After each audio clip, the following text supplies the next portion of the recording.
heaven belongs to those who are like these children. Sinabi ni Jesus sa mga tagasunod niya, hayaan ninyong lumapit sa akin ng mga bata at huwag ninyo silang pigilan dahil ang mga katulad nila ay kabilang sa kaharian ng Diyos. Maaaring nakikita natin ang mga musmus nito na parang kulit lang ang alam. Diba? Parang kulit lang ang alam. Pero alam niyo ba na mahal sila ng Panginoon?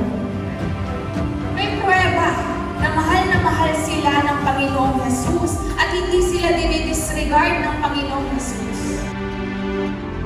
Nakita po ba natin yon? At katulad nila, katulad ng mga batang yan na sumayaw dito, mga anak po ninyo, mga pamangkin, mga kapatid, sinasamahan din sila ng Diyos. Mahal sila ng Panginoon. Kaya gusto kong i-congratulate again, praise the Lord, sa PCSC